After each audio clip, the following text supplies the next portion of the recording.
Here we go. Let's do it live. We're gonna do it live. We're gonna do it live. Forgive me for my wrongs. I have just begun. Ain't no mercy. Ain't no mercy. Got that purple Lamborghini lurking. Ain't no mercy. Ain't no mercy. Got that purple Lamborghini lurking. Rose, don't be begging for your life, cause that's a lost cause. High stakes, body armor, suicide. Welcome to Films in Black and White, everybody. All right. How are you all feeling? Yes. It is a great Monday to be with y'all. It is oops all white today. Like, that is the way it is. We have each collectively taken a week off at some point in time. Yes. 2 weeks ago it was me. Last week it was Brian. This Yes. week it's Marcus. August just isn't a great month for us. And so we may do some rethinking and retooling in the future, but man, August is taking its toll. But we are very excited to be with y'all. Y'all, this is the space episode. So Brian's going to give us a little bit of a review of Borderlands, which takes place on a different planet. I'm going to talk about a movie called Spaceman starring Adam Sandler. So we're just going to get into it. But we're also going to touch on a little news. We're going to talk a little video games. So that is what we have on the docket. As I mentioned before, Marcus is out of the office, I guess, as we would say. I mean, he's working his butt off. Dude is student welcome. Dude is grinding. He's getting that grind on. So he is probably with students as we speak. So influencing minds, influencing young minds, changing the world one college student at a time. So cheers to Marcus for all the work he's doing. Hopefully gets a chance to rest soon. We wish nothing but the best and the rest for you, sir. But more importantly, Brian Roush, aka Heat Index Too Hot. What do you got, sir? It's too hot. We're like in the middle of a heat wave here in the Chicago area, and every piece of news I see about it, it's like it keeps going from bad to worse. So like on Saturday, they're like, "Hey, it's gonna be like 100 degrees on Monday," and I was like, "Okay, I can handle degrees, one day, no big deal, whatever." And then like 2 hours later, it was like, heat wave set to sweep the plains. And I was like, wait, what are you talking about? And it was like Monday and Tuesday. And then I woke up Sunday, and Maggie's like, yeah, so I guess it's here. It's here early. The heat wave's here early. It's just starting today. And I was like, this turned from like a 1 day fun little thing before the summer ended to like a 3-day monstrosity that I now have to like grind through. So yeah, I'm zapped. I'm feeling zapped from the energy. I'm seeing Marcus in the chat. Good to see you, man. I'm glad you're voyeuring. So that makes me feel comfortable. The thing is that when he says this now, Kith, that makes it seem like it's Mike Tyson telling me to kiss, and that's why it makes me laugh. So it's just hilarious to me. Brian, we have the same heat wave out here.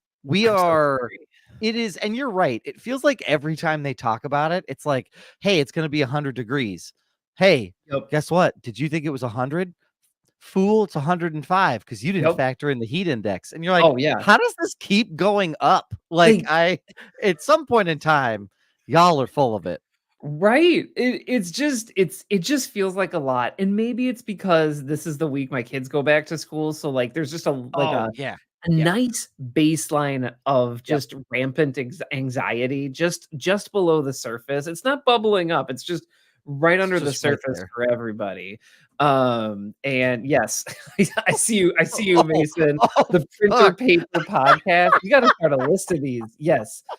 This is the Oreo stuffing version of the podcast. I gotta be honest with you.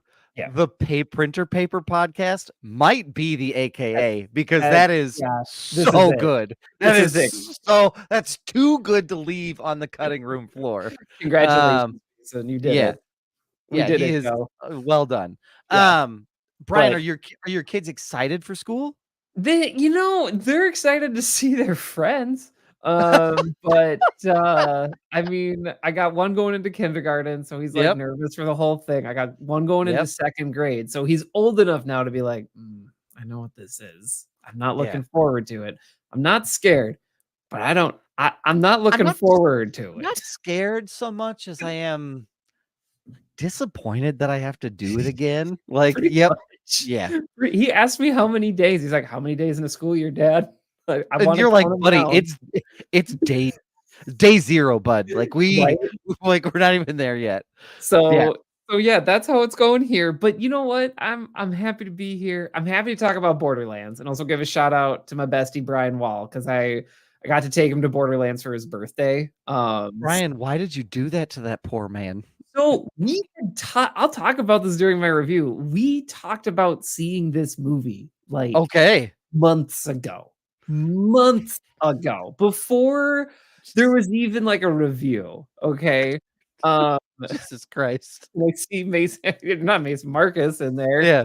About We have the Sellers brothers in the Yeah, chat, like we just do. roasting us We're today. gonna get the hell heckled out of us, but We I'm are. ready for it. Yeah. I'm okay with it, but Yeah. I'll talk more about it. I'll talk more Okay. about it during the Okay. review. I But look forward to that. And yeah. happy belated birthday to Brian Wall. So cheers and a tip of the hat. Doug, how are you? Doing good, experiencing the heat, experiencing the sweat. I it's that last comment. He called himself the M&M boys and he said, "Not green, don't fuck us." And I and there's a part of me that like I'm trying to talk, but how quickly his comments are coming through makes it very difficult to focus. Oh, it's incredibly difficult. That's It's probably a the challenge. hardest thing about doing the podcast with this setup is like you have to keep your train of thought while people are just like going off in the comments and you just have Brian, to stay focused. Brian, you're a saint because Marcus and I do this to you in real time. Like we make you do this while you're just trying to tell us about, movie economics, and we're like, more like this dick, and like you're just supposed to focus. So guys, price controls are really important, okay? Yeah. No lie, this real shit. But no, we're doing well. It's hot. Trying to balance this is like feels like the time of year where you're like, hey, how many balls can you keep up in the air? Yeah. Can you also get your kids ready for school, but also make sure that your work is going okay? Also, they have activities in the fall. How can you keep all of this going? And so it just feels like we're trying to balance everything. Thankfully, I am done with traveling, so that's a huge relief. Because that's nice. I went to St. Mary's University in Indiana last week, so like it was just a lot of trying to do that. Wow. I did want to talk about my AKA. Okay, forensic anthropologist, I see. Yeah, so this is spoiler alert, this is accent related. Oh, here we go. Here we go. This is accent related. So Brittany has been watching this show on she's been watching this show on HBO Max. No, just Max. Called Monkey People. I'm sorry, what? Yes, it's called Monkey People, and it is about people who like either have chimpanzees in their home or they are trafficking chimpanzees in the United States. But anyway, and essentially it sets in Missouri, and this woman, long story short, they shut down this chimpanzee compound, and we could account for all of them except for one. And she's like, well, he died, and I burned we cremated his body in this like burn pit, and so we just that's where we're at. And they brought on this forensic anthropologist, and Brian, he starts his whole fucking thing going, yeah, I was in Kosovo looking into war crimes, and I've worked in the Middle East investigating, atrocities, and I have a lot of work and a lot of experience with burned bodies. And so he's like, and so what I've done is I have this pork fat and this meat from a pig that we're going to simulate burning a body in a crematorium to see how long it would take. And, I'm going to do it. So he gets them all set up. And then for some reason, the documentary people cut to him outside. His jacket is off. His shirt is untucked. He has a tie on and he's texting on his phone. And he goes, what? What? He goes, oh, that? What you asking me for? I don't know. I think they said it'd take an hour. And I made Brittany stop. I was like, this man is the expert, and he can't tell you how long it's gonna take. Sir, you need a new expert. And it was the what? It was the WH lead in. And then the way he pointed his arm, oh, that. What? You don't need to do that. And so, in honor of the forensic anthropologist that made me laugh till I cried, for 10 minutes, it was amazing. Yeah, I have to. Okay, so is it called Chimp Crazy? Is that what it is on No. HBO I feel like it's called Monkey People. Oh goodness gracious. Okay, all right. I was trying to find any type of picture that I could bring this up. But I can't in this very short amount of time. Monkey People might not be right. Okay. Yeah, because I saw Marcus in the chat. No, I was not going down. I know this is the Oops All Whites podcast episode, but that is not the route that I was going. That's why I was trying to clarify the title. Yeah, I might have gotten it. Excuse me. Yeah. But it's like Tiger King for chimps is what it sounds like. That is exactly it. It is Tiger King, but chimpanzees. Wow. Wow. Yeah, I straight up got that wrong. It's okay. I am not seeing any search results for Monkey People. I mean, it's fine. It's fine. I mean, I get it. I mean, they call them Tiger People. I get it. Oh no, it's called Monkey Love. That's what it is. Oh, Monkey Love. Okay. Yep, Monkey Love. Yep. Monkey Love. Okay. Mm-hmm. Got it. Okay. Yeah. Monkey Love. There you go. Yeah. Okay. Yeah. I tried really hard. I just Googled this to try to find this forensic expert, but I can't. I'm going to take your word for it though, Doug, because that sounds too weird to not be real. Yeah, no, it's bizarre. It's definitely worth a watch. I mean, Brittany was like, isn't this fun? She was like, now hear me out. I feel like this is going to be fun for us to watch. And I was like, there is no way I can do this again. Y'all, calm down. The both of you, calm down in the chat. Chat's blown up. Chat is blown up right the chat now. Is Mason said, hold on. Where is he? The more you say Monkey People, the more it gets worse. Paper People podcast is gonna get shut down. I have put my foot in my mouth, and here we are, and that's okay. I'm gonna have some explaining to do next week when Marcus comes back. It's okay. That's okay. It's okay. That's all right. Yeah, we'll get through it. We're gonna power through, but don't have a quote this week. We don't. Okay. And so instead, I wanted us to talk a little bit of news before we get into our, bring your own movie review episode that we have. Bryan, you had a very interesting piece of news that you shared with me in our little pre-pro there. And then also while you do that, Marcus has a quote. So I'll let Marcus type the quote while you give us your first piece of news. Okay. So the piece of news I wanted to bring was that Francis Ford Coppola's Megaopolis, and if you haven't heard of it, he's basically trying to push all the boundaries with his latest film called Megaopolis. And it's all the reviews or people that have seen it. It's really out there. It's really weird. He's really trying to do something different. However, the marketing team for this movie, what they did, unfortunately, was release a trailer, but in that trailer, they fabricated quotes from real life movie reviewers. And they were not nice. I mean, it was basically critiquing all of his former films. You know, just like critiques of like, we're talking The Godfather, things like diminished by its artsiness, or a sloppy, self-indulgent movie. What? What? Yeah. So wait, hold on. So Megapolis is the movie that he's working on now. Yes. And the marketing people for Megapolis made fake quotes, but those fake quotes tore down his old work.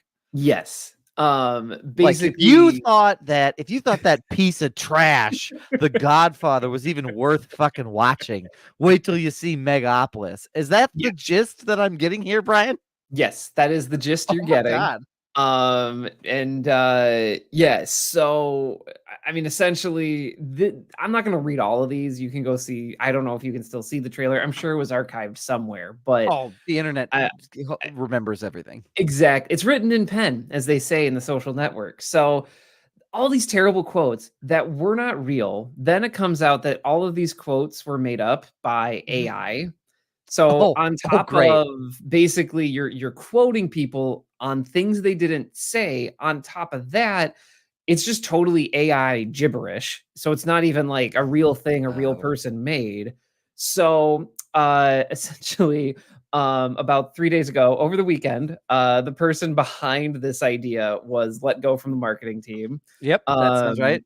Yep, his name is Eddie Egan, and he was the marketing consultant for this firm. He has been fired. He's gone. The trailer has been pulled, and I guess we're just moving on with our life. But I thought it was a bizarre marketing stunt that had to be talked about. And just a total bomb. Like, it completely blew up in their face. I mean, obviously we're talking about the movie, but I don't know anything more about the movie. I know that some dude made AI do his dirty work for him, and it good. Yeah, and also, like, he must not have like proofread any of the AI. Like, he just said, "Give me 20 quotes about Francis Ford Coppola and this really new movie and how it's going to be better than anything." Because love that story, Brian. The one thing that I have learned recently is I listened to a podcast that I would recommend other people listen to called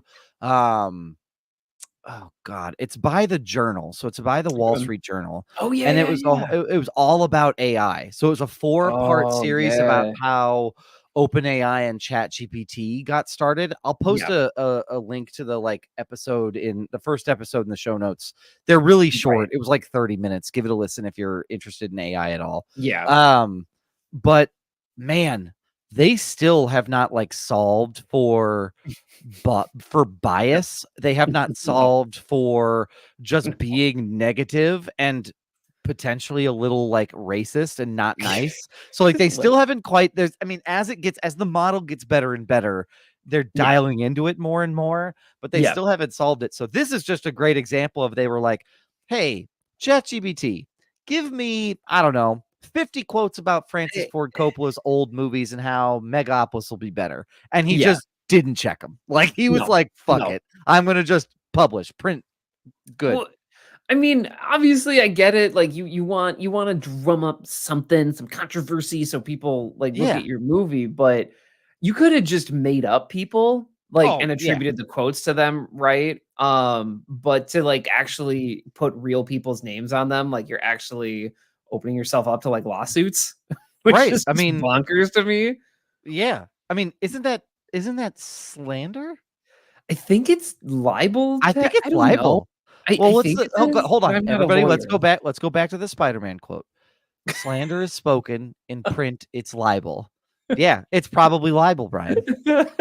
I love how you Spider-Man are Brian, way out of that. There are so many things that I remember, whether they are right or wrong, because of different movie quotes. The slander libel one I remember from Spider-Man. If I ever had I ever went to law school and they're like, "Can anybody tell me the difference between slander and libel?" And I could be like, "I can."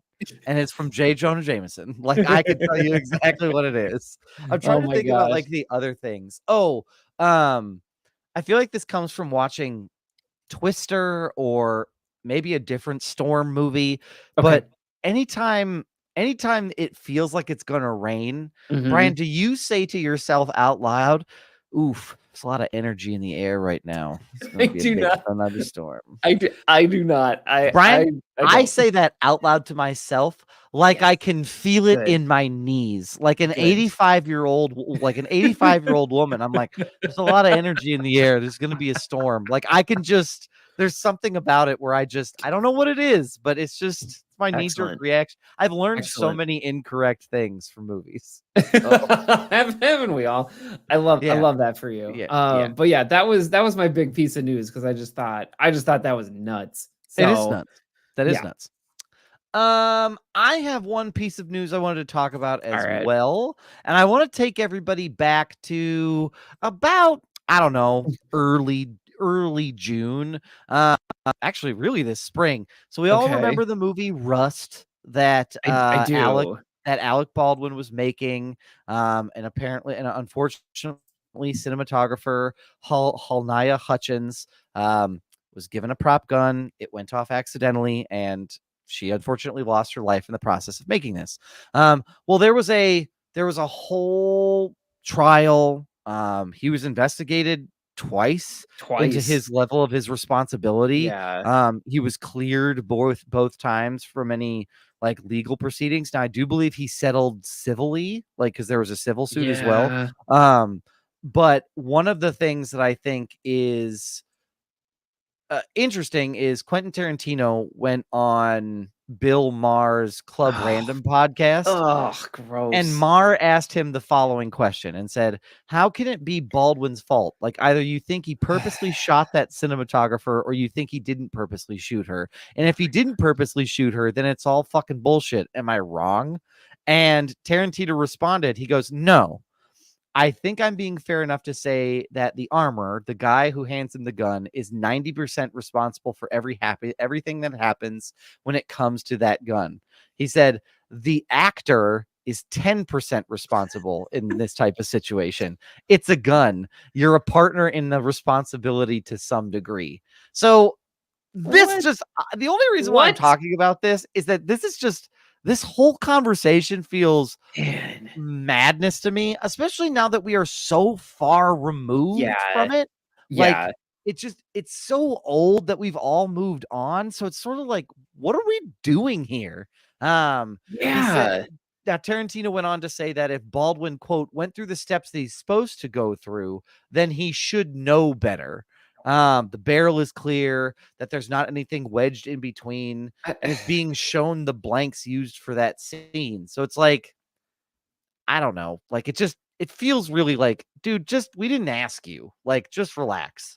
I mean, there's so much going on here. First off, the case was dismissed. The case that was going on just 2 months ago, that was totally dismissed. Like, it's done. Like, they've exhausted every legal option to try to put all of this on Alec Baldwin. Whatever you think about it, all of the legal options are done. And it's been done for like over 40 days. So I'm like, I'm not the biggest fan of Bill Maher, so I'm also not surprised that Bill Maher on his podcast was like, hey, this super upsetting thing, what do you think about it? Just, the super upsetting thing that, we all moved on from and the family's still healing from. Because Marcus, great point, super disrespectful to the family to even talk about who's responsible. Like, you just didn't need to bring it up. And then Quentin Tarantino didn't need to say anything. I mean, I also think, look, I will enjoy Quentin Tarantino's movies, but I don't enjoy him just kind of like speculating on this. It feels really weird. It just feels really weird to say something like, oh, he's 10% responsible. Like, huh? That doesn't even... Just because you're so much of a control freak that you couldn't believe that an accident happened on a film set. Like, I don't know. Yeah. The other thing here that I think is great, like, fucker's talking like he's a real cowboy. Yes, Marcus, that is 100% accurate. So Bill Maher also then asked, he went on to ask, and he goes, why can't prop guns just be empty? We have enough sounds of gunshots. Can't we just add them in post-production? And this is where the Quentin Tarantino magic happens, because amazing. he was proposed with a ridiculous, what he seemed a ridiculous question. Here's how he responded. He said, I guess I can add digital erections to porno, but who wants to fucking watch that? He said, continuing quote, it's exciting to shoot the blanks and to see the real orange fire and not have to add orange fire. I mean, what? So, okay, I'm not defending Quentin Tarantino, but I also get, though, oh, no, I get what he's saying. It's so much harder to put all that stuff in post that you'd never get it right. It's amazing how uneducated, like, Bill Maher is about this, and he's, like, this self-proclaimed smart man or whatever. Oh, he had a show. He will proclaim, he will walk around saying, I'm the smartest man at this table. Right. And like all people who claim to be the smartest man, he is in fact not. It's man, like he just keeps going for these. I shouldn't say that, but like recently, I feel like anytime I see Bill Maher pop up, I'm like, oh, you said something upsetting, didn't you? Okay. Like kind of like when you treat a toddler when they're like throwing a tantrum for attention. You're like, oh, this really bothers you, doesn't it? Or you really wanted some attention. Okay. And then you move on with your life. Like that's just kind of what I'm getting from Bill Maher. Walk out. Yeah. It also feels like he learned all the wrong lessons. I feel like he did this one thing where I feel like he listened to only Joe Rogan podcasts over the course of a weekend. And he was like, yeah, I could do that. I mean, he's basically doing my shtick. I could do that. And he just sort of leaned into it. So yeah. 100%. Yeah. No, golly. So anyway, I just wanted to talk about that one because anytime you interview Quentin Tarantino, you're going to get some ridiculous digital erections to porno comment, which is of course fucking gold. But then also just sort of the tone deafness of this whole interview of like, I don't know, like, and again, the whole premise of his question, like either you wanted to shoot her or you didn't, like it's such a shitty way to start a conversation and just so goddamn disrespectful to the family of that terrible accident. So for real. Yeah. But Brian, I wanted to pivot us just a smidge. So we are gonna get to Marcus says, hold on. Marcus, my beef is with Sony and Disney and Spider-Man 4 being a multiverse movie now, allegedly. Yeah, I've also seen some rumblings and grumblings around there, so I'm not super jazzed about that either. But I want to talk briefly about video game movies. So Brian, you're going to talk about Borderlands. I am going to talk about Borderlands, which I'm very excited to hear about. Now, AI has been working overtime on my social media feed because I feel like every day I log in and I get the like, oh, here's who's going to star in the Metroid movie. And I'm like, one, nobody is doing that. Two, no one's doing that. What? It's also like a bizarre casting. It's like Angelina Jolie is gonna be in the Metroid movie, and I'm like, I don't think she fucking is. No, she's not. No, she absolutely is not. And it's making it very difficult. Like I saw one the other day, like Daisy Ridley is Lara Croft, Tomb Raider, and I'm like, don't hate that casting, but also no, that's not a thing that's gonna happen. No. So I wanted us to put it to bed because I imagine other people are experiencing this too. But I want to put to bed some of the bigger movie projects that are coming out over the course like 3 to 5 years that are video game inspired in honor of us sort of covering Borderlands. And so I'll sort of go through these, and then at the very end, I'll ask you maybe which one you're excited for. And we'll kind of go from there. So Angry Birds 3 is gonna happen. So there you go. That's a thing that's gonna happen. It's in production. There's no real cast or release window, but it's just sort of like there. the release date is, they don't have a release date for that one. No. BioShock. Now, if you've heard about a BioShock movie or a BioShock series going to Netflix, this one does have some validity to it. It's called Welcome to Rapture, I believe, and it's sort of a depiction of the aquatic paradise. The people who are connected to it right now are I Am Legend director Francis Lawrence, while Michael Green, who wrote Blade Runner 2049, is scripting it. So gonna be good. Like, it's legitimate. Like, it's actually being worked on. I mean, those two, man, that's a dream team right there, because those are both great pictures. That, honestly, I've been excited about that for a while. I've been excited about that idea for a while, and I mean, they announced it back, I think it was like 2 years ago that they've announced that they were doing this, and this has been in development hell for over 2 years. And I understand why. Like, if you're not familiar with BioShock, the entire first game takes place in a city underwater, called Rapture in a 60s era time frame. Not only do you need to you got to work with water, which, like any production working with water, expensive as fuck. It's expensive. It's hard to reset. The list goes on. But on top of that, then it's also a period piece, which everything that comes along with that as well. So I think this is, I think you can make a really good movie with this, to be completely honest. But I understand why it is so expensive and why it's hard to get all the puzzle pieces to fit. Cause I don't think Netflix wants to rebel moon this. I think they want this to be like, you need to get Netflix to watch BioShock. So it also would not surprise me if this turns into like a 8-episode miniseries as well. I'd be fine with that though too. So that they can stretch it out and release it in 2 chunks. But go ahead. Because here's the thing that I think would work well with it is you could do it in a sense.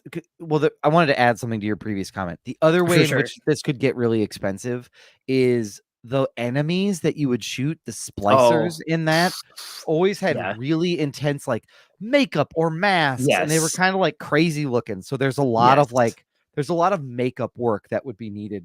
For this to be there too.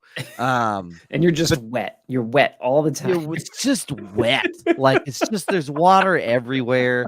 But I also could see them wanting to go back in time, like where they would want to say like, so this would have some flashback components too, which could be messy. So there's a lot going on here. Take your time. Don't rush. Like, it's fine.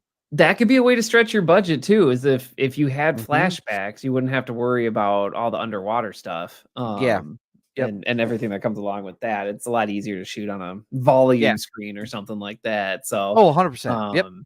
But yeah, no, I'm glad you brought up BioShock in this conversation. Death Stranding is another one that's coming. So this was a game that was developed by Hideo Kojima, the same folks that did Metal Gear Solid, if I'm not mistaken. Sure is. The plot for this was Norman Reedus played a character named Sam Porter Bridgers. His whole role was to connect a broken America in the apocalyptic Death Stranding event. The movie will not be a direct translation of the game. The developer is involved in making it, but the production company is A24. So, that's big. I mean, A24 has had some really great hits lately. I mean, they've had a couple that have gone off the rails here and there. They're not all going to be perfect, but I mean, I really have enjoyed the movies that they've done. So I'm kind of curious to what they would do with it, but I mean, Death Stranding alone is really complicated and thick, and you're not meant to like understand it. Like, if I even tried to do like a simple synopsis of Death Stranding, you would think I'm having a stroke. Like none of those words go together, Brian, I almost want you to. Like, I I almost want you to give me like a 30-second synopsis of Death Stranding if you can. If you can, take as long as you need. But I am not familiar with this. The only thing that I thought this game, I felt this was just like the way I always saw like ads for it. It always felt like here's the Norman Reedus game. Do you like Norman Reedus? Yes. Here's the Norman. You could be Norman Reedus. What's his character's name? You don't need to know that. It's Norman Reedus. So yeah, go ahead and give me a quick synopsis if you can. And if you can't, that's okay. No, here we go. We're gonna Roush it. Yeah. So this is the Roush synopsis of Death Stranding. It's the United States. There was an apocalyptic Death Stranding event, and then all of a sudden, there's like a beach, and these invisible monsters come out. But they're not just any monsters. They are unique to you. And they typically visit you during a near-death experience. And they're like linked to the afterlife, but not really. But these monsters are created from dead people. Kind of when they like consume a person, like when they eat a person, but not really. So anyway, that's happening. So they also produce this rain that rapidly ages you. So like you don't want to get stuck in the time rain. That makes whatever older. And so this time rain has deteriorated the United States. So if you zoned out, Death Stranding, there's a bomb goes off, there's invisible monsters that only come for you, and they're made by dead people, and then you get visited by them when you're almost dead, but they also have this thing called time rain, which makes everything older around it. So basically the United States comes these tiny little cities. They're called knots, if I remember right. And then it's called the United Cities of America. So Norman Reedus works for a company called Bridges, and they literally just walk. They walk supplies to these various towns. And they basically the part that really jumps the shark is that these people carry little babies with them in a baby pod. I call them bridge babies. Now I got it. Yep, I remember the canister of the baby, and I'm like, is this like a transporter situation where they're trying to transport the baby? So I immediately was like, I don't think this game's for me. Like, well, and it's a premature born child. So it's like halfway between life and death is how they describe it. So this baby is like just a very overblown like radiation detector for like the invisible monsters. I'm sorry, what? Yep. So because the prematurely born baby is neither alive nor dead, it'll show you the monsters, the invisible monsters. I can't remember what they're called anymore. Brian, it doesn't matter. This game is not for me. It's nuts. It is nuts. I saw the trailer for it, and I had a friend play it, and I watched some of the streams, and I was like, no, this isn't for me. But yeah, so there you go. Brian, thank you, because you're welcome. I just learned a lot about myself. I learned a lot about whoever made this game. Like, did they just do a bunch of like bath salts and they're like, oh fuck, like how did they make this? I have so many questions. Kojima is already a unique talent, and it really feels, you know how like Christopher Nolan went full Christopher Nolan in Tenet. This is Kojima going full Kojima, because I haven't even got to the fact that there's this thing called the seam where dead people can come back to life. But like back to life, or like zombies like back to life? No, they're like back to life. They're off. I mean, they're a little off, but like you can technically come back to life. And I'm not 100% sure how it works. I understand there's a thing called the seam, and you can come back.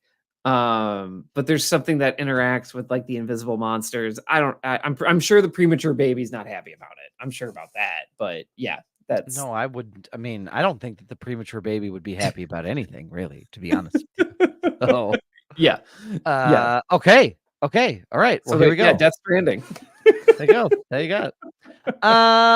Cool. So that one's happening. I am very curious to see how A24 pulls that one off.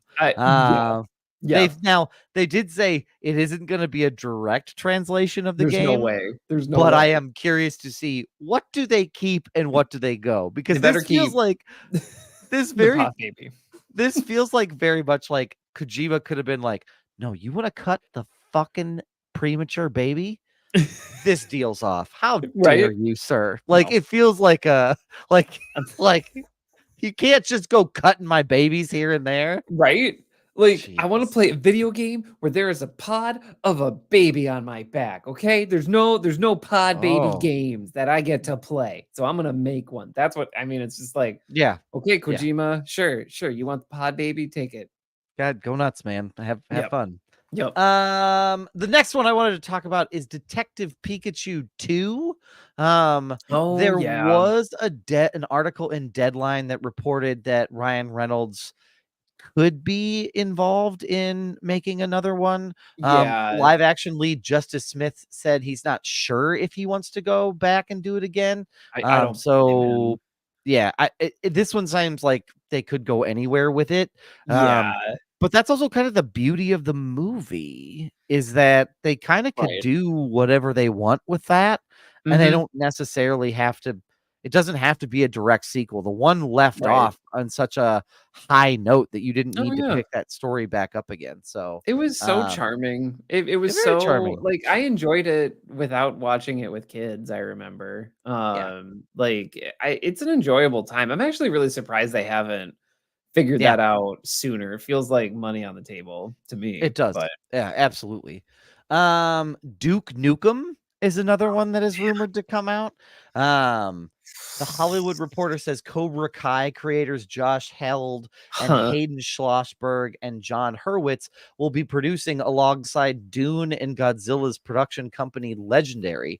It is a very early juncture, but it is a thing that could happen. For those that don't know Duke Nukem, Duke Nukem is like, if you could oh man, I don't even know how to describe this. It's a lot. I mean, it's sort of like he's a crude action hero. So it feels like, it just feels like a lot. The thing about Duke Nukem is that to me, it is so distinctly late 80s, early 90s, 100% action hero, where half of his persona is like, I like to blow stuff up. And then the other half of his persona is like, I'm going to be rude to everybody and womanize these people like that. And that just you can't make that movie in today's world and expect like a lot of people to want to see it. Like, it has to be some type of parody or examining it, because like just stock off the shelf Duke Nukem is not gonna work. It's not gonna work, and people are not gonna find it enjoyable at all. Not at all. The monster, like, I do need to say, like, the monsters, the guns, the like a lot of the settings, super fun. And I feel like there's a lot of ways that you can probably make that fun with like a satirical bend, but like I remember Duke Nukem Forever, like literally you're the player and you're just hanging out with like two ladies in like a schoolgirl outfits, and they just hang out. You just hang out with them. There's an entire sequence with that, and it's like, I can't imagine trying to translate that to the because Brian, it does not. Like, it does. That's because it does not. This one does have a release date. So Five Nights at Freddy's 2 is in the works. Fall 2025. Jim Henson's Creature Shop, the one that brought the animatronics to life in the first one, is working on something related to a sequel that's being produced by Blumhouse. It's a 2025 release date. And though it is unknown who will appear, they have a script, they are working on it, and so that's what we got. Five Nights at Freddy's, I mean, that made bonkers money, if I remember For right. what it was? Yeah, it did really well. Yeah, Yeah, it did like, really well. and it was not critically, like, I believe it was well enjoyed by everyone involved. I know oh, no, I'm looking at Rotten Tomatoes. For as good as that's worth, no, critics were not, high on it They as did not the enjoy that. audience. No, they did not enjoy that. Never mind. Yeah. Gears of War is scheduled to Ooh, get yeah. a Netflix interpretation. So Netflix is delivering the goods. It announced that Gears is being adapted into a live action feature film with an adult animated series also in the works. Oh, okay. And so Dune co-writer John Spaeths has been confirmed to write the script according to Variety. And I'm getting this from a Games Radar article. So I will post that in the episode description. No, I've been thumbing through an IGN one that I'm pretty sure is the same thing that you're probably similar. Yep. Very similar. Yeah, that would be interesting. I think the Gears of War universe like totally makes sense for a movie. And when they made those games, like the developers, I know there's an interview out there, and I can't remember where I saw it or who did it. This was like 15 years ago, but basically they were like, yeah, we just wanted to put like Michael Bay summer movie energy into a video game. And I'm like, oh, and that's you nailed it. That's it. Yep. That's exactly it. So it's a very easy translation to me. Like, oh yeah, very, it's a no-brainer. 100%. This one I'm excited about. Ghost of Tsushima. Oh yeah, is rumored. So it was. So I've played this game and it was so much fun. PlayStation Productions will be hoping the success translates to theater tickets. John Wick director Chad Stahelski is on board, and he has already spoken of having a completely authentic Japanese cast. Oh wow, that's amazing. That's huge. So they did an interview with him in Collider, and he said, honestly, it's probably the same things that would scare the shit out of most people. It's a fantasy period piece. It's done with reverence to Akira Kurosawa. And so it's huge. So there's no solid release date, but he did say last year that the movie does have a script. I'm very excited about this. This game was a lot of fun. First off, it's gorgeous. Like if you're just looking for like a fun game to play where you really just want to hype up the visuals, check out Ghost of Tsushima. Like it was awesome. And then the gameplay was fun. Like it was a fun storyline. It's very like Red Dead Redemption 2 in a sense. Maybe not as like deep and involved, but pretty close. I mean, and it's a tight gameplay loop too. I know we're talking about the movies, but like it's very much boiled down from Assassin's Creed, where I feel like it's gotten Assassin's Creed has just gotten in so many directions, and Ghost is just very clearly like, no, like quietly take down that dude right here. Figure out the rest of it. It's like a little puzzle, right? It's like a stealth puzzle. Yes, it works so well. It's not usually my bag because sneaking around games are not games that I usually enjoy. They usually piss me off. So, because I'm like, there's no way that guy saw me. So, like, I'm usually like that person. But this was good. It balances. What it does is it lets you do both. Like, do you want to try to be like the swordsman, like counter and like really focus on some of the sword battles? Yeah, you can do that. It's easier if you try to take out some of your enemies stealthily ahead of time. Right. You do not have to. So I appreciate they give you a little bit more option. I'm gonna go through a couple of these a little bit quicker just because there's I mean we can do like 3 more and then we can let me do a couple more that I think are worth noting. Let's do it. First, Minecraft is a movie that's coming April 4th, 2025. I did not know that. April 4th, 2025. So not that far away, less than a year from now. Yeah, that's pretty soon. It was conceived as the story of a teenage girl and her unlikely group of adventurers who have to save the block-filled overworld from an ender dragon. Jason Momoa, Danielle Brooks, Emma Myers, and Jack Black are all in this, and then the director of Napoleon Dynamite is directing it. Jack Black is just doing stuff that seems fun lately, like just straight up like, hey, you want to do Kung Fu Panda? Yeah, sounds fun. hey, you want to be a robot in this gun movie? Yeah, sounds fun. Like, Yeah. it's just, Yeah. man. Yeah, it's a lot. The other one that's worth noting is Mega Man. So we're gonna get a Mega Man movie. Are we So really? Netflix is gonna be, and here's the thing. It says Netflix is bringing the Mega Man movie to life alongside writers and directors Henry Jost and Ariel Schulman from Catfish and then Paranormal Activity 3. Fascinating. There you go. I don't know if that's something we needed, but that is something that's happening. Yeah. And then the other one, go ahead. Yeah, go ahead, Brian. Well, I pull up the next one that's worth noting. Mega Man is like one of the first side-scrolling games I ever beat. Technically, it was Mega Man 2. So I have a lot of fondness for the game, but also like not a whole lot there. Not a whole lot there story-wise. I mean, like it goes off in some really weird directions in the later games, but like no, it's just a cyborg boy with a buster cannon. That's about it. That's it. Yep, that's it. Then the last one I will mention.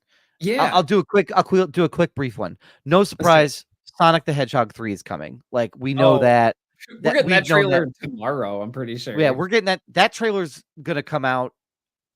Prediction: the weekend football comes back. They will time it with either the Monday night football or the Sunday night football. That's when the trailer will drop because they'll be like, we can get a lot of folks.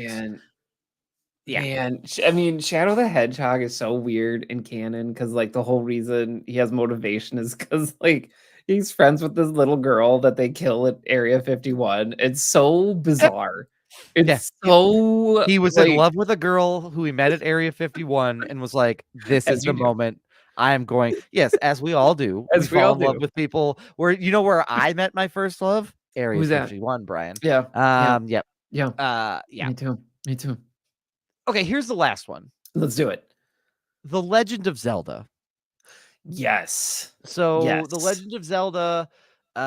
So this is from Shigeru Miyamoto, said on a statement on Twitter where he said, I've been working on the live action film of The Legend of Zelda for many years now with Avi Arad-san, who has produced many mega hit films. I've asked Avi-san to produce this film with me, and we have now officially started the development of the film with Nintendo itself being heavily involved in the production. It's set to be live action with Hunter Schafer being hyped up as one of the front runners to play Link, I assume, because they say Zelda. I would assume. Yeah. And then the production is a joint venture between Nintendo and Sony Pictures. Okay. There you go. Wow. So yeah, so I will post this link so you can keep combing through this. There are others that they are teasing. Like, I don't know why anyone would do an Uncharted sequel, but apparently we thought that was good enough to do a sequel to that one. But yeah, I'll post that in the comments. But any of the ones that I talked about, Brian, or any of the ones that I didn't talk about that you're excited about? Yeah. No, honestly, you covered most of it. I mean, like Last of Us 2, but it feels like it feels like The Last of Us has transcended being a video game and it is now I would agree with that too. 100% thing and show, and they just wrapped their principal filming. So I'm really excited that we'll actually be able to see that in 2025. There's a trailer coming for that too. Like there's one that I mean, once you wrap principal filming, then they send their like people to start doing the editing, and then they have this other small little subgroup that's like, give me your sizzle reel. And so they're working on that. Yeah, I'm really excited about that. Me too. It's gonna look just awesome. I'm very excited to go back to that place. Yeah. But Brian, you took the other Brian to see Borderlands. Now I wanted to mention. Now you and I were supposed to cover this movie. This was supposed to be the movie, but I want to say that one, spoiler alert. So if you really don't want to have Borderlands spoiled, Godspeed to you. And then two, you can stream this movie at home on Friday. Can you really?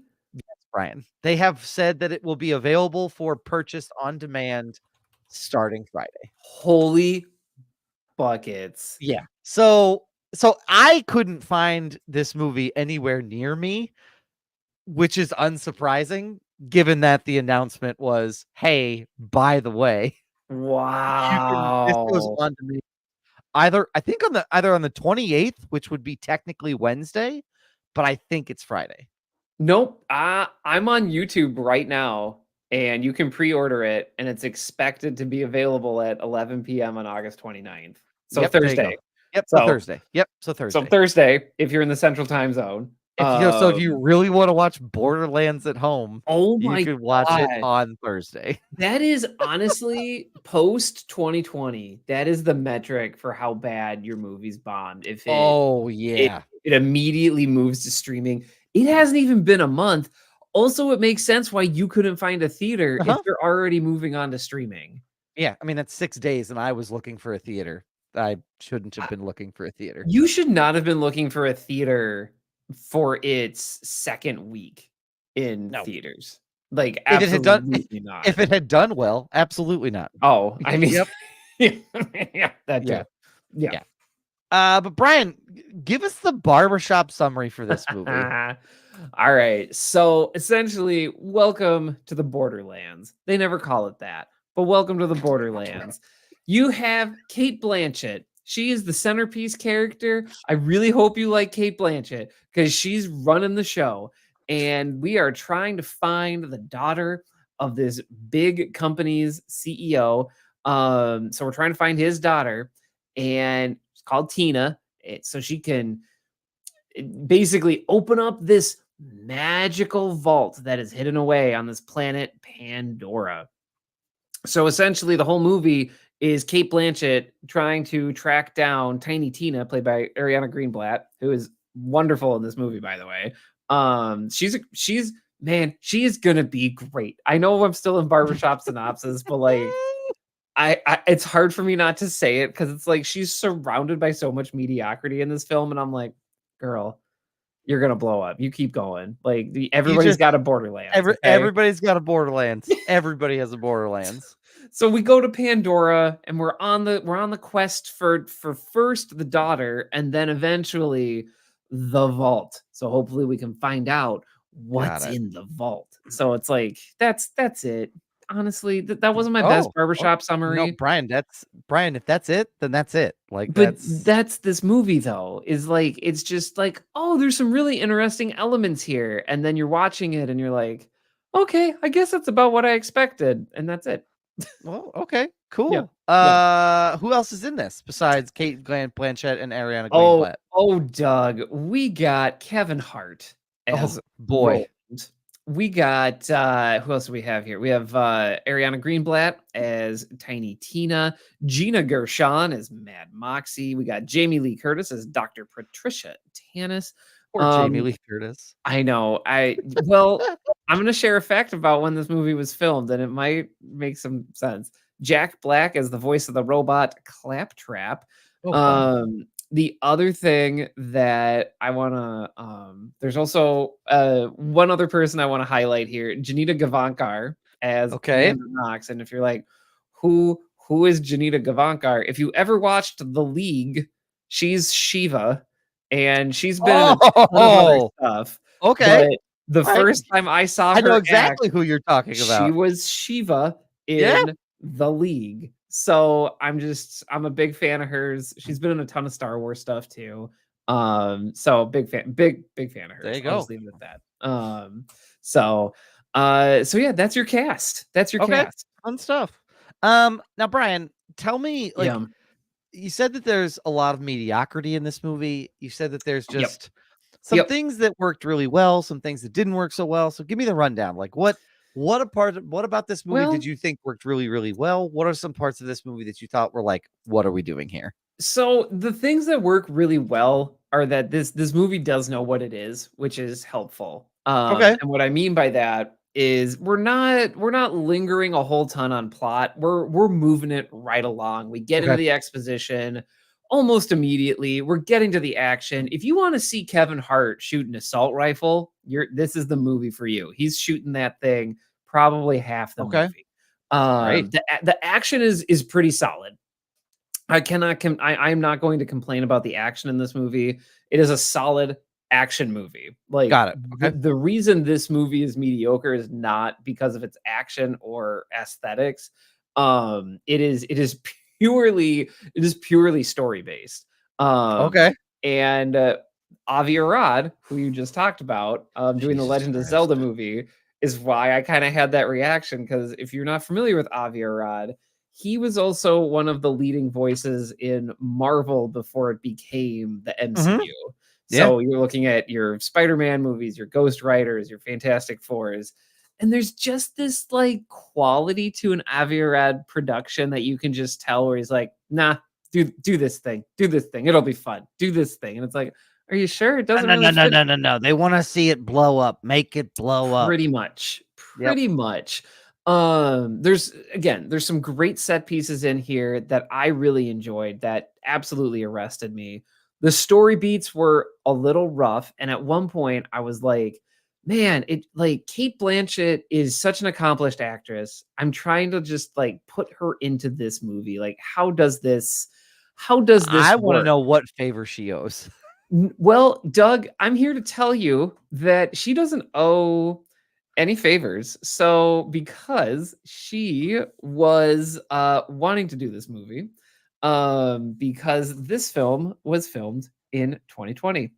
So this was during the height of the pandemic, and basically Got it. yeah, I take it back. They started filming in early 2021, but it was still during that time of the pandemic where it was still like where kind we of touch weren't and go. where we weren't sure if we were gonna work again. Where it was like, how are we gonna do movies? And so basically, Cate Blanchett is there's an article here that I'll link to. But essentially, it's an Empire. And you can go check out the Empire interview with Cate Blanchett if you want. But essentially, she says like, yeah, I was going stir crazy, so I wanted something to do. So I decided to sign up for a Borderlands movie, and that's how we got here. That's how we got here. That those fucking producers were like, yeah, we're gonna ask Cate Blanchett. Yep. There's no way she says yes. So our second choice, and they were already dialing the second choice when their phone rang, when they hit like number 8, and they were like, oh shit, and they were like, hello, and then they put it on mute, and they went, no fucking way, like. They announced to the, you will not believe what just happened. Hey, Kate, we're gonna put you on mute. Is she on mute? She's on.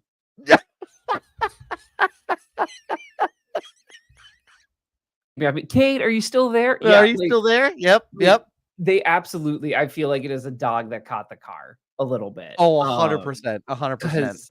It's just the caliber of acting. You're like, Cate Blanchett in an action movie? Now, look, I need to give her credit. She says in the interview, the gunslinging stuff was so much fun. I got really absorbed in the whole world. So, like, you know what? I get it. Like doing one of these movies, I bet it was a ton of fun. You're shooting a bunch of prop guns. Like, in all fairness, they do a really good job of the look of the weapons, which is a big part of the Borderlands video games. Like, they nail that aspect. That's awesome. That's the part that you couldn't really, if you missed that, that's where I would have been like, yeah, because I can forgive not having a ton of story developed because the game itself, I mean, not a whole big ton of story there. No. And so it's mostly like it's a first person shooter with a lot of really cool guns and funny beats and things like that. So like, so if you got the guns wrong, then there's really nothing that you did right here. Well, and I think that's the thing too, with where I start to get into like some of the mediocre stuff with Borderlands is like, you know, like Borderlands itself, the whole thing was like, find the vault. And the reason the game worked so well was because there was very entertaining interludes, and they had these really tiny characters, and their story or their bit or their shtick was resolved within, I'm going to say like 20 to 30 minutes if you played the game at most. And maybe it was like one big lead up to like a poop joke. Like, that's Borderlands. It's very possible. But that was the shtick. And Borderlands, the video game, I have described it as like this game is like the best tasting potato chips you've ever had. Is it? Yes. Is it like a full meal that's good for you? Maybe No. not. But like, you want to spend 2 hours just blasting stuff with like fire monkeys coming out of a gun? This is for you. Yep. You know, 100%. If you don't want to sit down, if you don't want to sit down for a heavy like Thanksgiving meal that is yeah, like Red Dead Redemption 2 or Ghosts of right, Tsushima, you just want to put something in and play and be like, oh, cool, I'm already in it. Like I don't have to right. do a cutscene to explain to me anything. Yeah. Borderlands is your shit. Oh yeah, absolutely.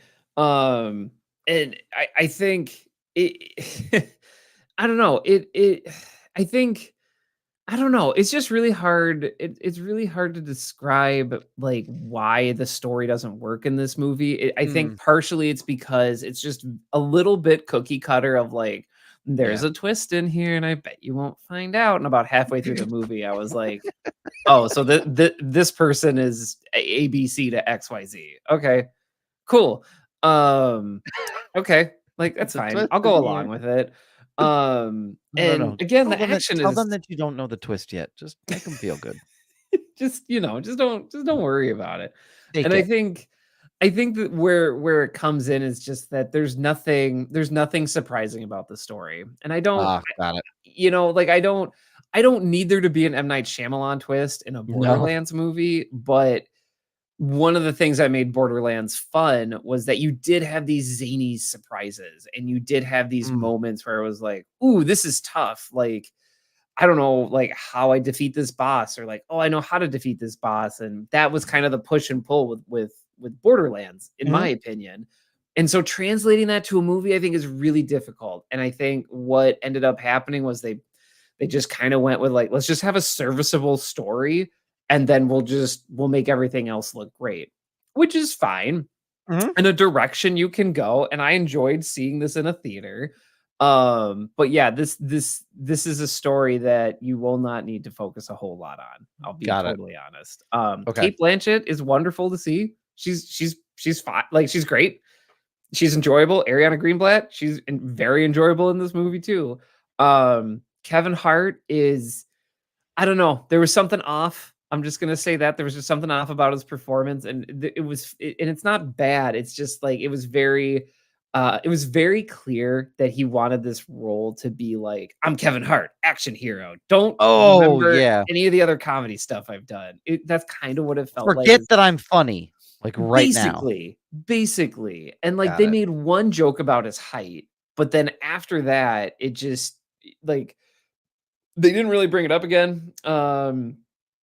And one funny thing to me that I kept seeing was like anytime that Kevin Hart was in frame, it wouldn't be a wide shot. So like it would fill up to the shoulders. So it was like almost like a okay, yeah.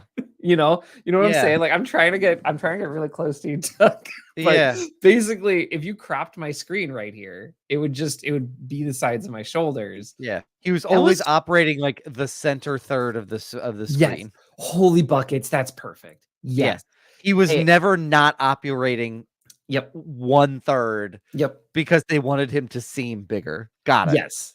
Got it. They absolutely wanted him to seem bigger. To his credit, his arms look great. Like he obviously had a good workout regimen. Dude gets after it.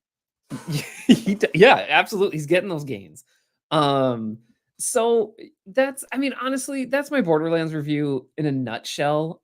We had a private screening of this totally unintentionally. We were the only people in our theater. But honestly, is it the critically best movie I've seen this year? No. Is it a movie that you can maybe have a few adult beverages and enjoy yourself and follow along, or maybe you have some adult gummies and follow and have a good time? Absolutely. This movie slots into that perfectly. It's very colorful.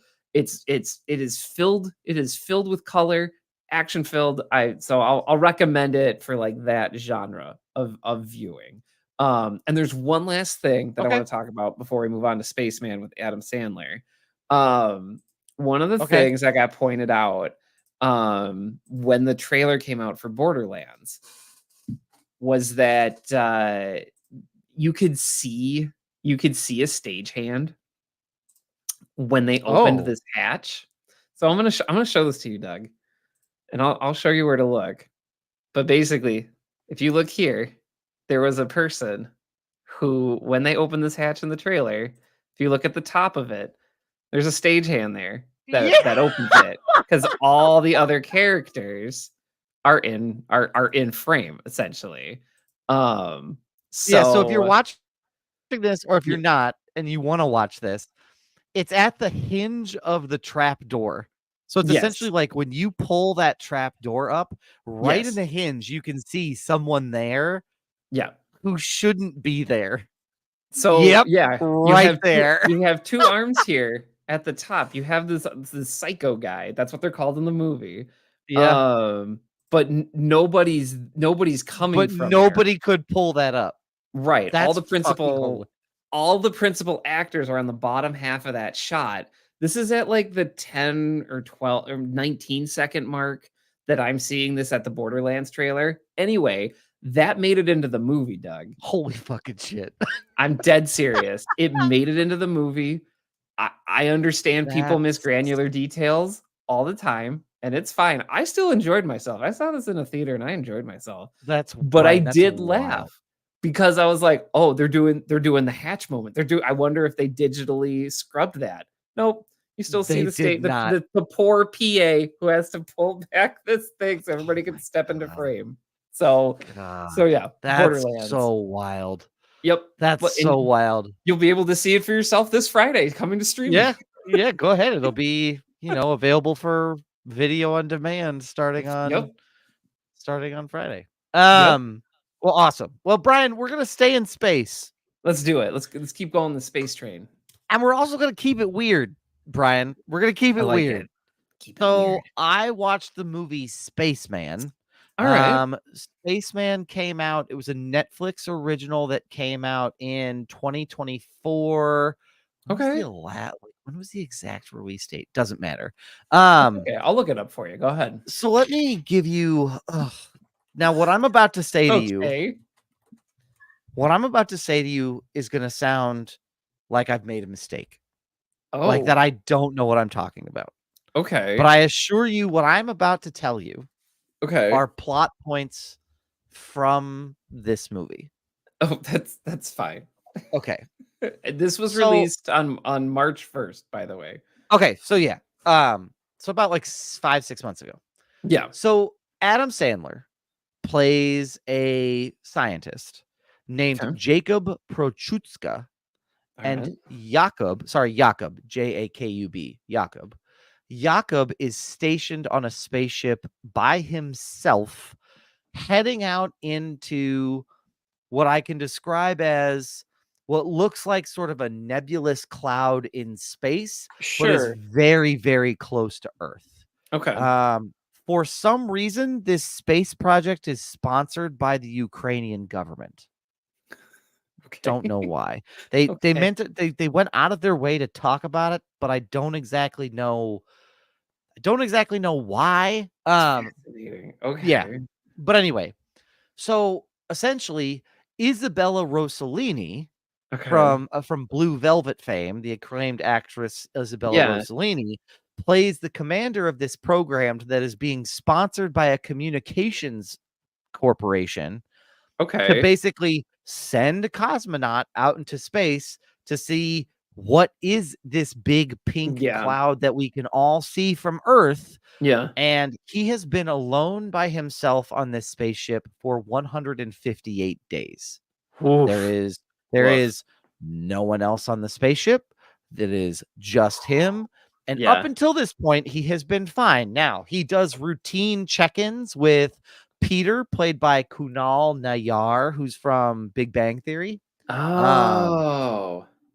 And so he does routine check-ins. He also has regular communication with his wife, Lenka, played by Carey Mulligan. Oh, Carey Mulligan. Okay. Yeah. Promising young woman. And so all of this at this point, you're like, okay, so he'll be okay. He'll make it. At the beginning, he seems very, very dedicated. Now, where we catch up with Jakob is in space. His toilet system is very, very loud, so he's not getting a lot of sleep. And he's starting to have these moments where you're like, what is he experiencing? Is it real or is it fake? Yeah. At one point, he thinks a spider is trying to crawl. Like you see a spider like running across his face, and he might be trying to like crawl out its mouth, his mouth. But then he wakes up. So you're like, is this a real? Is this a dream? And then randomly, he wakes up from a night's sleep. He goes to check out on the toilet to turn it off because it's like he said, it's not working right. Yeah.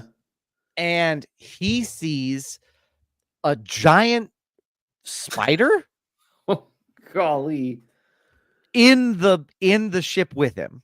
Now the spider is voiced by Paul Dano. The spider is voiced. I'm in. That's all you had to say. So the spider is voiced by Paul Dano. And so apparently the spider's motivation for joining Jakob on this adventure is he seeks to study human beings. And he said he was drawn to the spaceship because of Jakob's loneliness and depression and wanted to find out why he was sad and depressed. Amazing. Now, the spider has magic powers. Oh, the spider's magic powers is he can probe himself into your mind to relive moments that you have experienced on Earth. So remember that part where I said 5 seconds ago that he is there to study Jakob's like depression and loneliness? Yeah. He makes Jakob for the next, I don't know, hour and 15 minutes experience every depressing and sad moment that has happened in his life and he has experienced with his wife. And he goes, why are you acting like this? Humans are terrible. But then towards the end, he goes, hold on. This is the spider, by the way. Yeah, towards the end, he goes, wait a minute. Humans aren't terrible. You're fucking terrible. and the spider abandons him and says, like, I'm out. Like, I cannot be around this. Life is too short. And the other side fact that I'll say is, after you also find out at some point in time that Carey Mulligan is pregnant and wanting to get divorced from Jakob while he is on the spaceship. So, jeez. So Brian, this movie is depressing. This movie is sad. Like, dude, that's bleak. It is super bleak, but it's so weird because this isn't like, you know, those parts in the Batman where the Riddler sort of talks like Mason. Yes. If your therapist is a spider and your card gets declined, this is exactly what happens. I'm out. But you know those moments where he would talk really, really sort of like quietly and calmly? Okay. He talks like this and he says, you don't need to be afraid, tiny human. I want to learn more about your depression. Like that is Paul Dano the entirety of this movie. Like, he doesn't get mad, he doesn't get sad. He talks like that. Okay. There are moments where the spider says things like, it's weird. You were so in love with your wife when you first met. Now you're in space and can't be with her. You want to get back to her. You should have appreciated her more while you were on Earth. And you're like, this man has been alone on a spaceship for 150. This spider is like, goddamn spider. That's deep. Like, that is, you cutting me deep, spider. That is okay. That's brutal. I want to read you, Brian. I want to read you some more quotes from the spider. You have many boundaries, skinny human. Perhaps they are the cause of your loneliness. You long for your mate only when she leaves. Why? Yeah. Jesus. Okay. Like, what? Yeah, it's insane. Now, Okay. it's sort of like it's going along, it's going along, it's going along. Yeah. And then it gets to the end when they finally like reach the purple stuff. Yeah. And that's where if you were taking any type of drugs, Oh and boy. if they hit right there, you're fucked because they essentially like get to this purple stuff and he's like, "What is that?" And the spider looks at him, he goes, "That's the beginning."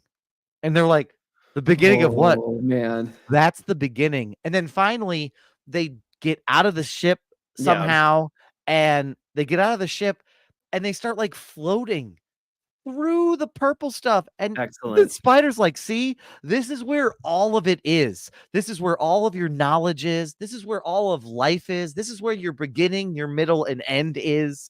And it's just fucking trippy as hell. Because Adam Sandler is first off, Adam Sandler went out into the space, like went out into Yeah. space because Yeah. he starts like he's a sucker for punishment. Homeboy loves his fucking spider. He's like, Yeah. the spider like leaves and he completely breaks down. And the spider comes back and he goes, "Please don't ever leave me again." Like it is, Brian, this movie is fucking like weird and heavy Excellent. and Good. sad Good. and like so many things all at once. I love that for you. And so it's very much your shit. Now I'll point out gonna that say. I watched this by myself because this is not Britney stuff. Like I was this gonna is say, not. this This doesn't is feel not. like a Britney vibe. Britney would have saw the talking spider and she would have been like, "Fuck this, I'm I'm out." out. Like she would have not because it's a spider, but because Right. it's just weird. It's talking, and you also know. sad. And also Yeah. sad. Yeah. So what worked? Like what did I like about this movie? Yeah. I really, really liked the cinematography. I like the Okay. shots. I mean, they built a practical set. What it looked Oh, like? They built a nice. spaceship. He was floating around in zero gear. Adam Sandler, whether he was CGI or whatever it was, Yeah. he did this whole movie like he was in zero gravity. I mean, it sounds very different for him. Which is wild. Yeah. I also really appreciate, again, I think comedians, when they're given the opportunity to do things that are not yuck jokes, Mhm. and they're able to do the drama to the other side that is the Right. comedy in terms of the, Right. you know, the masks, like the Oh, comedy yeah. dramatic stuff. He did a very good job. Like he did a very good Okay. job. None of the things that I didn't like about this movie are because of the actors. Like Sure. the actors did such a great job. Like it's acted really well. It's shot really, really well. The sets and stuff are there. I gotta be honest with you. There's two things that I had a hard Okay. time with. Yeah, tell me about that. One, the story is bonkers. Like Okay. if it's very hard to follow Yeah. because when the spider's probing into his mind, it's not like a soft cut. It's Yeah. not like he closes his eyes and he's like wakes up and he's like, "What are you doing to me?" He's just like floating around and then suddenly it's like they slapped a fisheye lens on a camera and they Yeah. shot a flashback. And you're like, what Oh, is happening? jeez. And then Yeah. it cuts back to Adam Sandler on the spaceship and he goes, "Spider, are you doing this to me?" He's like, "I'm trying to understand you." So it's like it puts you from the perspective of the spider envisioning his thoughts. So Yeah. it's just very confusing and a little jarring. And at times it's hard to know, like, where am I? What's going on? Yeah. So now, obviously, the director, Johan Rennick, probably did that on purpose. He wanted to create a Sure. sense of like disambiguation, like just discombobulate you a little bit, like what's happening. Absolutely. So it's just a little weird, in that sense. And then the way people talk, no one gets mad in this movie, like at all. Strange. It's all very, very like hushed tones. Like Yeah. even when Adam Sandler says the F word, he says it so like quiet and calm. You're like, Yeah. he's like, "Are you fucking okay?" And you're like, "What are we like, what is happening?" And so there are just some moments where it's very hard to hear and a little hard to understand. Yeah. Especially because, like I said, the spider talks like this for the entire movie. So this is a movie, if you're gonna watch it, you gotta watch it on the early part of your night, because I don't feel this movie will put you to sleep, I was gonna tiny say, Paul human. Like, Dano's gonna yeah. tuck me in. But I will also say this, I really did like the score. Like, I don't know who Yeah. did the score for this movie, but it is very they Yo. captured this other worldly, eerie element, Yeah. like, really, really well. So yeah, all in all, it's on Netflix. It's worth a Yeah. watch. Like, if you're into something that's a little bit of a mind fuck, but a little bit weird, but also Yeah. heavy. I mean, this is a story. I appreciate the concept. Again, and you and I, we Right. talked about this on this podcast before, where like we want to give credit to people for trying something new and being a little Oh, weird. yeah. And I do want to give credit to them for doing something a little out there and a little weird. Yep.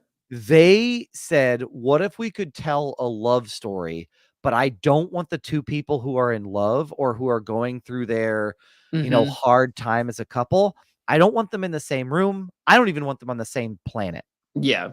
So I want this to be a story of growth for the protagonist without ever having him to Mhm. to talk to anybody other than Yeah. Space Spider. Space Fighter. Yeah. Like, that's it.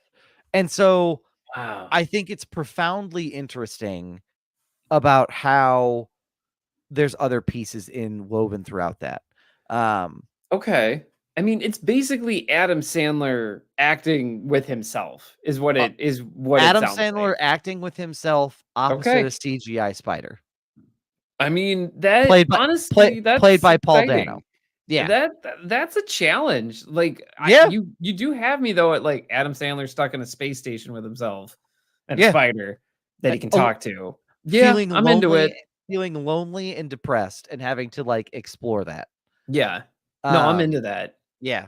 There are other things that would make you into it too, Brian. There's a very strong corporations are ruining the world. Oh, yeah, that's my So vibe. one little tease I will give you that I'm not going to give anything away. So when Adam Sandler first encounters the spider, Yeah. he tries to he locks himself in the airlock. He puts his spacesuit on and he asks, I need you to authorize a decontamination of the ship. Yeah. And Peter on the other end goes, okay, I got a reluctant decontamination, but they need you to read the ad before you can do it. So there's a corporation that sponsored the decontamination material, and he literally cannot decontaminate the spaceship. They won't authorize it and let it happen until he reads the ad about the company that makes the decontamination agent. Oh my gosh, that's so horrific and hilarious. That's amazing. It's your shit 100%. Like, Oh it my is. gosh. Yeah. So I really enjoyed it. Like I said, I Yeah. thought it was weird. It's out there. It's risky, but I would say you probably want to be in a certain type of mood for this, where you're willing to do something a little bit heavier and a little bit more like artsy and kind of weird. This is not a like, hey honey, let's settle up for date night. Oh my like, gosh. With Space Spider, don't do that. Like, it's honestly, what you're describing to me, I'm catching some of the same feelings I had watching Pig with Nicolas Cage, of just this actor that is so well known that's almost beyond whatever character they play, and they lose themselves into this incredibly serious role, but in very unserious types of situations at times. And we have to come up with a name for that genre, because I'm into that. Because I want to see Adam Sandler, the sad spaceman. And I would also say that there have been other movies that Adam Sandler has done where he has done that well. Uncut Gems, he did that really well. Uncut Gems, absolutely. Uncut Gems, he did really well. And then Punch Drunk Love, he did. Yep. That was really, really well. And then Agreed. couple this with his. If these are his 3 like dramatic movies, I mean, he's a phenomenal dramatic actor. Like, he is very, very good at diving into these very cerebral, very heady, like, roles of someone with issues and trying to work through those in ways that are sort of not necessarily helpful. Oh, yeah. to them overall as people. For sure. Yeah. I have enjoyed his pivot. Yes. I don't even know when to call it, but it's just like, I don't know, sometime around like 2016, I want to say, is like when because Uncut Gems was 2019.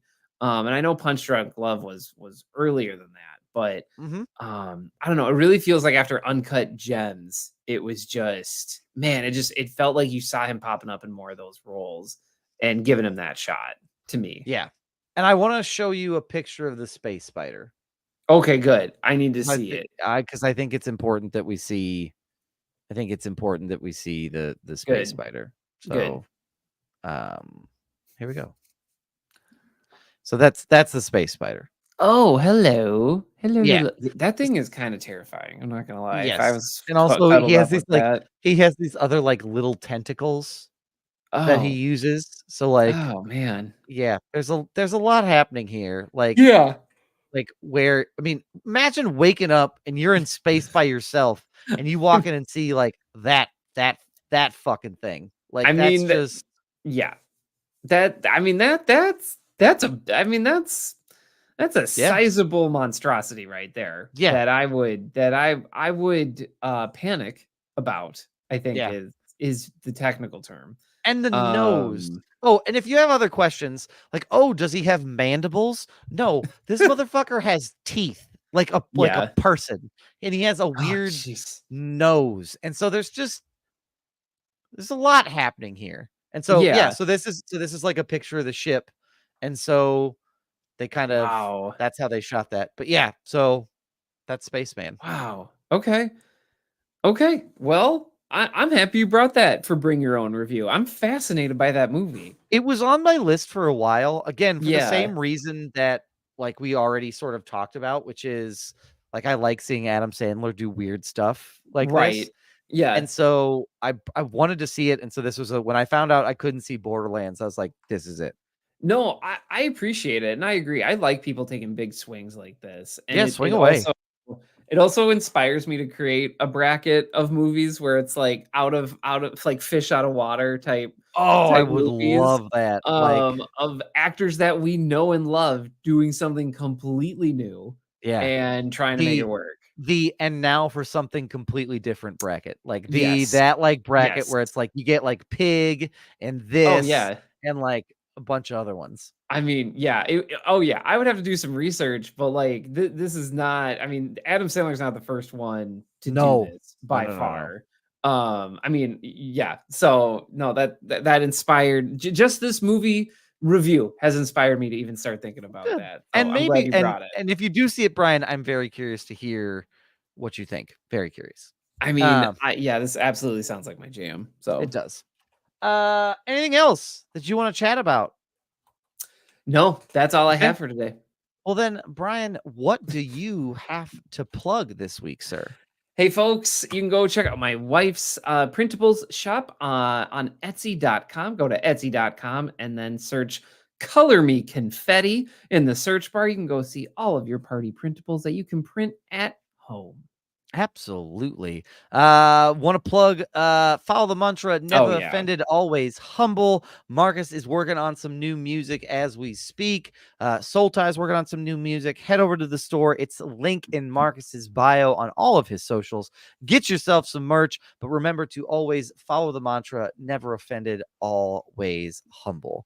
I would like to plug this podcast. Look, if you enjoyed our discussion about like weird space movies that we recently saw and video game movies that are scheduled to come out, recommend us to a friend or a family member. That is the best way for us to gain some traction. It's the best way to show the love to the podcast that you know and love. If you're feeling generous, head over to patreon.com/films in black and white. Sign up for one of our tiers there. We would greatly, greatly appreciate it. But Brian, we have a 3-step process to success. Sure do. All right, what's that first step? Hey, folks, I'm here to tell you to read a book. Labor Day is coming up. It is right around the corner. It is the unofficial end to summer. So you know what? What better way than to read a book as you close out your summer. Maybe you didn't get to that book you had planned to read this summer. Well, this weekend is a perfect excuse to do it. Read a book. Absolutely. Bryan, also give us that second step because I'm gonna do the last one. Sounds good. Hey folks, you should drink some water. And I look, I'm here to tell you that this heat wave, nobody likes it. The heat wave, it just hangs out, doesn't do anything. Everybody's uncomfortable. Nobody particularly wants to do anything because it's too hot.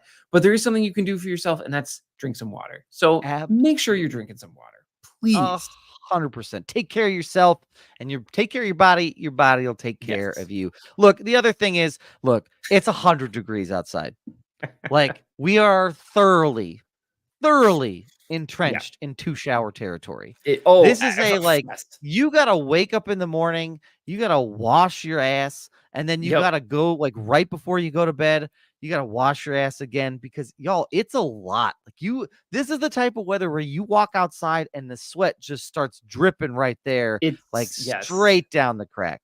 So, like, you gotta make sure that you take care of that, or otherwise it is going to be a problem. So make sure that you wash your ass and your legs and all of it. And also, Mason, great point. If you have some ink on your skin and you want to not look like unused printer paper, you got to go out in the sun. So you got to go outside some point in time. That's why it's important to drink some water if you're going to go outside in the sun. That does it for this week's episode of Films in Black and White. All three of us will be live and in living color next week. I think we're taking a break. I think we're taking a break next week. You're right. Next week we are all off for Labor Day, but the week after, all three of us are going to come back. We're very excited to be with you all, to welcome you into September. And so, take the weekend off. Have a great Labor Day, and we will catch you all in September. Bye.